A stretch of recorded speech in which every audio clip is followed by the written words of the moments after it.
What is going on, everybody? Right now we are comparing iOS 12 beta 4 to iOS 11.4.1, and 12 beta 4 brought a lot of cool features. Not really, it just fixed some crucial bugs that the earlier betas had. Now, as usual, I boot down the phones and I boot up the phones, and eventually you will see that iOS 12 beta 4 does actually boot up faster than iOS 11.4.1, but just because that is the case, it doesn't necessarily mean it's faster in any way.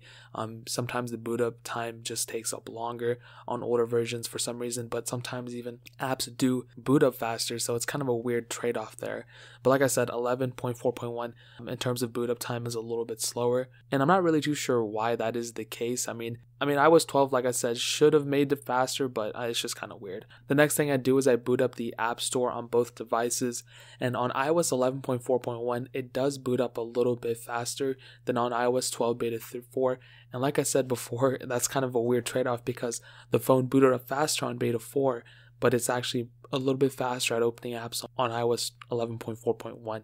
Now the next thing I do is boot up Maps, and again it seems like it's kind of a tie, but 11.4.1 does boot up faster than iOS 12 beta 4. And again, like I said, I'm going to beat this down. Just because the phone boots up faster doesn't mean it is faster, and you can see from these examples too. The next thing I usually do is boot up my website, flawlessphone.com, which is the greatest website ever. If you guys aren't familiar with it, go download, buy some stuff off that website. And then I boot up both websites, and it does seem like that on iOS 11.4.1, it does boot up faster than on iOS 12 beta 4. And I'm not really too sure why it took so long in beta 4. I mean, they're both running, I don't have any extra apps in the background or anything like that. It's the same exact phone, so it must be the operating system. But it could be that it was my first time booting up the phone, but that's not really a good excuse because on iOS 11.4.1 it was also my first time booting up the phone, so there's really no excuses here if I'm being completely honest.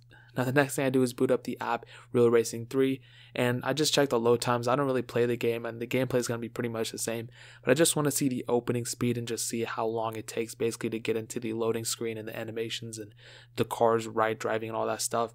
And on iOS 12 beta 4 it does actually go into the boot screen and go into the game, actual gameplay of it, before iOS 11.4.1.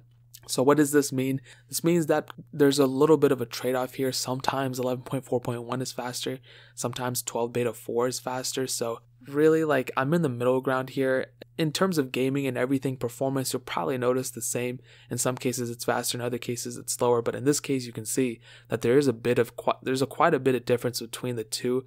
You can see that a beta 4 is flying way ahead of iOS 11.4.1, so that's kind of weird.